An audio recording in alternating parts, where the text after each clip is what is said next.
तुझे गीत का अंदाज़े तरन्नुम दे दूं। अब गाँव देखिए, रूप खलियान का फसलों की सुहागिन का सिंगार, गाँव की लाज वो मासूम जमालों का चलन, नुकरई राह सजाती हुई बगुलों की कतार, जिसको एक उम्र से तकते हुए निर्मोही नयन, जिनका हर एक इरादा भी है घूंघट में अटल, तुझे गीत का अंदाज़े तरन्नुम दे दूं।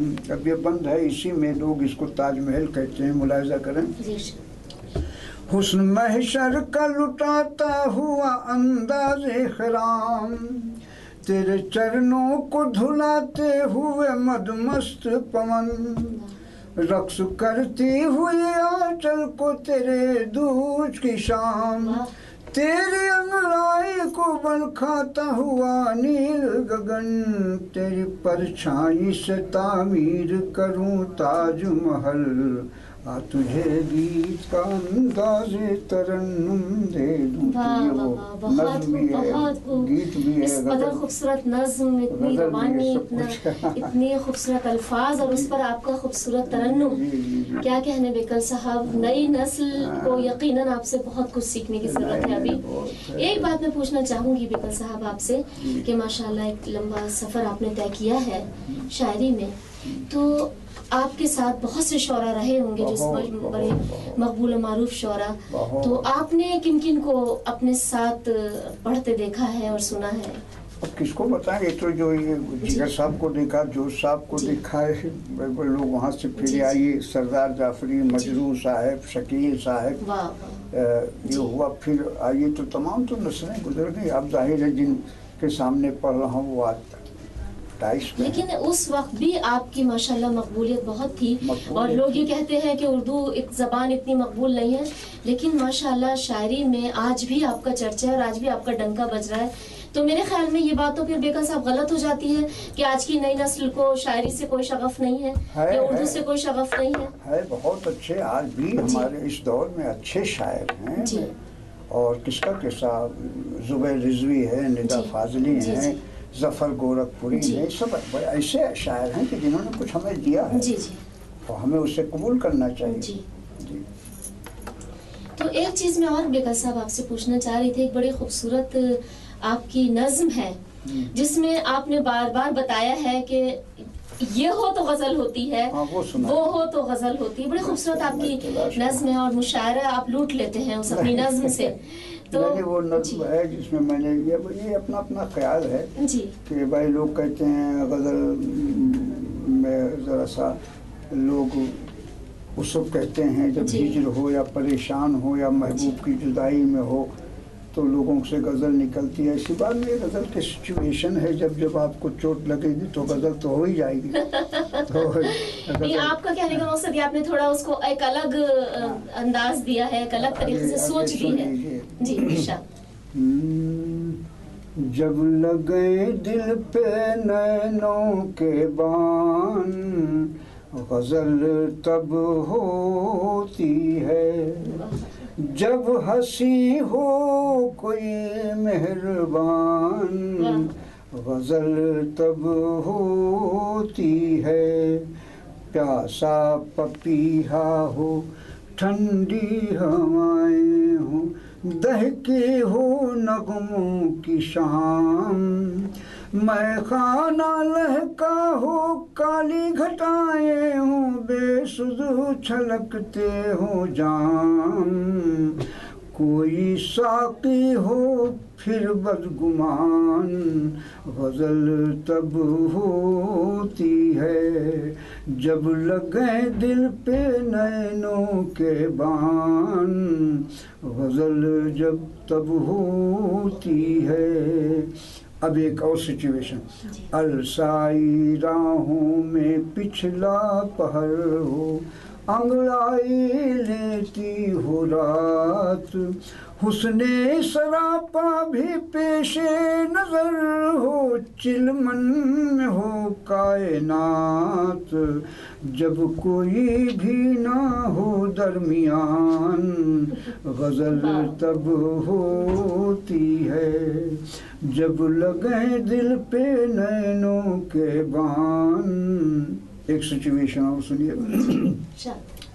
सहने गुलिस्ता में शोलों की बू हो, कलियों के सर पर हो आग, फूलों के आरिज पे दिल का लहू हो, शाखे नशेमन हो नाग, जिंदगी जब बने इम्तिहान, गजल तब होती है जब लगे दिल पे नैनों के बान, गजल तब होती है। चांदी से खेतों की थाली में लहके, सोने सा फसलों का रूप, मोती की लड़ियों सा खलियान दमों के, नहरें नहाती हो धूप, लोक गीतों में गुम हो किसान, गजल तब होती है। तो ये सिचुएशन बिकल साहब बहुत अच्छे, माशाल्लाह। आप, मुझे तो ऐसा लग रहा है कि दुनिया में जहाँ भी आप मुशायरों में जाते होंगे तो माशाल्लाह नई नस्ल आपको सुनेगी अब, क्योंकि आपने एक तरह से उन्हीं के मिजाज को समझ लिया है। एक तरीके से आपने जो कुछ कह रहे हैं वो हमारी नई नस्ल का ही मिजाज है। अच्छा बिकल साहब, एक बात और मैं आपसे पूछना चाह रही थी कि आप एक अरसे से मुशायरों में शिरकत कर रहे होंगे। बहुत ही संजीदा सवाल मैं ये आपसे जानना चाह रही थी कि उस वक्त के मुशायरों में और आहिस्ता आहिस्ता जैसे जैसे वक्त गुजरता जा रहा है अब के मुशायरों में और शायरात, क्या आप महसूस कर रहे हैं? नहीं, बड़ी कमी है। उस वक्त आज से 35-40 साल या 50 साल पहले जो तहजीब थी, जो मुशायरे का रवैया था, जो उसकी हैत थी, जो सूरत थी, उसका जो एहतमाम था, वो अलग चीज़ था। वो बहुत ही मेयारी था, इम्तियाजी था। अब धीरे धीरे धीरे ये सारी चीज़ें न मेयारी रह गई न इम्तियाजी। उसकी वजह यह है कि पहले मुशायरे बिजनेस नहीं थे, तिजारत नहीं थी, हमारे शोरा मांगते नहीं थे। अब जब से हमने इसको तिजारत बना लिया है तब से क्वांटिटी तो बढ़ गई है, क्वालिटी घट गई है। दूसरे, इसमें पहले इतनी लड़कियां नहीं आती थी, अब शायरों से ज़्यादा ख़ातून, तमाम लड़कियां, जवान लड़कियां सब आती हैं। तो वो सामाईन का भी नज़रिया बन गया कि जब तक कोई औरत की सूरत ना हो, उसका तरन्नुम गायकी ना अच्छी हो तो सुनने नहीं चाहते, हूट करते हैं।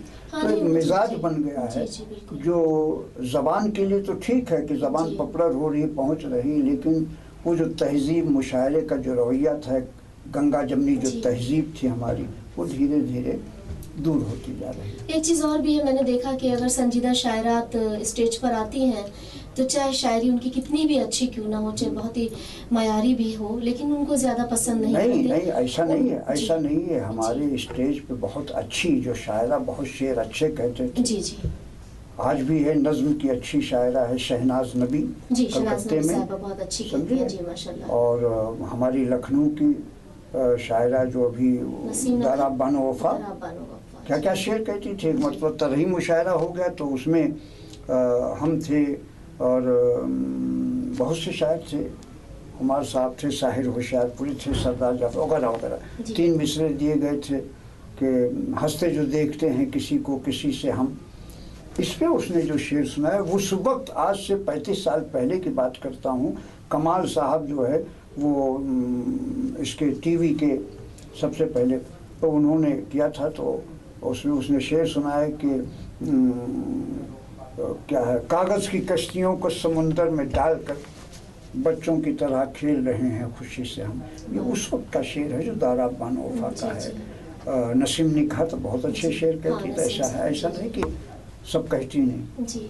जो लिखवा के लाती हैं वो ज़्यादा मकबूल हैं, जो खुद लिखती है वो कम मकबूल है। ये है खुदा तो की कुदरत, जी। पर उसको क्या कहा जाए। तो एक बात और भी है बेकल साहब, जो मैं महसूस करती हूँ कि मुशायरों का अपना कुछ एक अलग ही मिजाज बन गया है। अब तो उसमें मतलब उसमें वही मैंने जी, कहा पढ़ने वालों ताजराना है, जी ताजराना है कि ये चीज़ कितनी बिकेगी। जी तो ऐसे लोगों को बुलाया जाए, जो मीटिंग होती है तो भाई कौन अच्छा रहेगा, पब्लिक को कौन पसंद है उसको बुलाया जाएगा, वो कितना लेगा, उसको इतना देना पड़ेगा। तो ये सब पूरा पहले हिसाब और ये होता भी है। पूछा जाता है कि अगर आप तहत में कहते हैं तो फिर वह बैठी रहिए, हाँ, और अगर तरन्नुम में पढ़ेंगे तो आइए। जी दूसरे ये भी जी। है कि जब वो लिफाफा मिलता है उस वक्त भी बड़ी बहसा बहसी हो जाती है, भाई इसमें कम क्यों है। तो ये सब बड़ी जी, तहजीब हमारी और जी, हमारा जी। मेयार, इसको नहीं पसंद होना चाहिए। हमको फिर से अब रिवाइव करना चाहिए, दोहराना चाहिए उस तहजीब को जो हमारे पुरखे दे जी, गए, जो जी। हमारे आबा दे गए हैं। तो वो उससे ये होगा कम से कम आने वाली, वरना 50 साल के बाद वो यही कहेगी कि मुशायरा इसी को कहते हैं जिसमें नाचो गाओ, बिल्कुल। थिरको डांटो, जी तहज में पढ़ना है तो बिल्कुल डायलॉग की तरह जी। पढ़ो।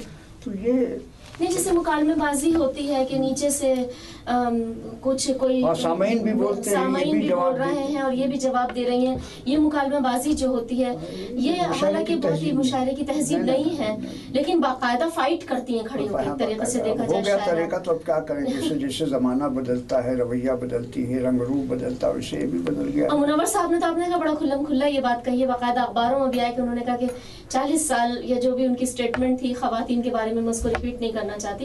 उन्होंने कहा उससे पहले शायरी में संजीदगी नहीं आती, और जो भी शायरात हैं वो उस उम्र की वो सब लिखवा कर लेकर आती हैं। तो ये तो मेरे ख्याल में, लेकिन एक बात है बेकल साहब, मैं ये सोचती हूँ कि जब ये लोगों को ये अंदाजा ही हो जाता है कि कहीं से लिखवा कर लेकर आई हैं, तो उस वक्त तो फिर मेरे ख्याल में उनको पढ़ने में कोई मजा नहीं, छोड़ ही देना चाहिए। छोड़ देना चाहिए। दूसरे ये है कि और भी काम है जी। जैसे आप यहाँ काम कर रही हैं, अगर आप उर्दू न जानती होती, अंग्रेजी न जानती होती, तो यहाँ कैसे बैठी रहती। तो कुछ तालीम हासिल करके बहुत सा काम है खवातीन। अब तो आयोग भी बन गया है, महिला आयोग, बहुत सा काम है, करना चाहिए। स्कूल चला सकती हैं। अब जैसे मैं कई स्कूल चला रहा हूँ, तो वो हमारे साथ शरीक हो स्कूल चलाने। नहीं, मुझे तो शेर संजीदगी से पढ़ती थी, तहत में पढ़ती थी, तो लगा कि पब्लिकेशन कायम कर लें, शायरों को छापें, बहुत सा काम है। लेकिन अब ये है कि अब एक तरन्नुम से पढ़ती है तो उससे शायर ने शादी कर ली, दोनों चलते दो। लेकिन शादी कर ली, फिर सेपरेशन भी तो हो गया, सेपरेशन भी हो गया है, और तो साथ भी, तो साथ जो है वो कमाई होती है। अच्छा है, कमाए खाए, किसी सूरत से लड़कियों को जिंदा रहना चाहिए।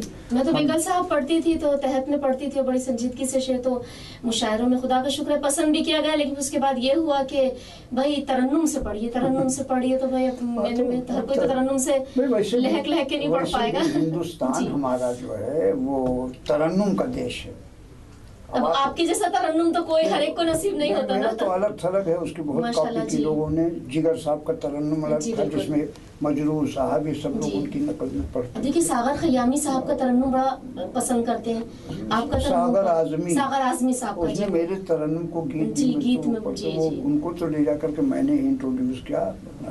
बच्चा था तो नहीं रहे, शराब ने उसको मार दिया। सबसे बड़ी यह भी है कि अगर जिगर ने शराब पी तो छोड़ी भी। तो अब हमारे शायरों में ये सबसे बड़ा ये है कि साहब शराब ज़रूरी हो गया। जी बिल्कुल। तो ऐसे ऐसे लोगों को मैंने देखा जिससे तवक्को नहीं थी कि ये शराब क्या देती है। ये शराब आपको आपकी जिगर को, आपके खून में शामिल होकर आपको ख़राब करती है। इतने दिन से हो गया जिगर साहब को शराब भी मैंने पिलाई, उनको शराब भी छोड़ते हुए देखा। और सारे कुंवर महेंद्र सिंह बेदी, हमेशा इनके साथ साहिर होशियारपुरी, ये जितने अजीज़ वारसी, ये सब साथ में बैठता था। मैंने क्यों नहीं पिया, मुझको भी पीना चाहिए था। लेकिन आप अपने विल पावर पर, अपने उस पर ताकत रखें, तो कोई ज़रूरी क्या है कि आप वही करें जो हमारा साथी कर रहा है। बिकल साहब फराज साहब भी बहुत पीते थे, और उसके बाद ही यहाँ पर जी। लेकिन होता ये था कि मुशायरे सुनने के लिए, DCM का मुशायरे में हम 3-3 बजे तक बैठे हुए हैं फराज साहब को सुनने के लिए, और अल्लाह बख्शे फराज साहब तशरीफ लाए तो अहमद फराज सुनाने के काबिल ही नहीं होते थे। शराब पीते जरूर थे तो उनका रवैया, लेकिन बहुत शरीफ नफ्स आदमी। हाँ, लेकिन बेगल साहब मैं आपकी इस बात की तो तायद करती हूँ, लेकिन वो फिर आखिर में सुना नहीं पाते थे, वो कमज़ोर हो गए थे। एक वाक़या में उनका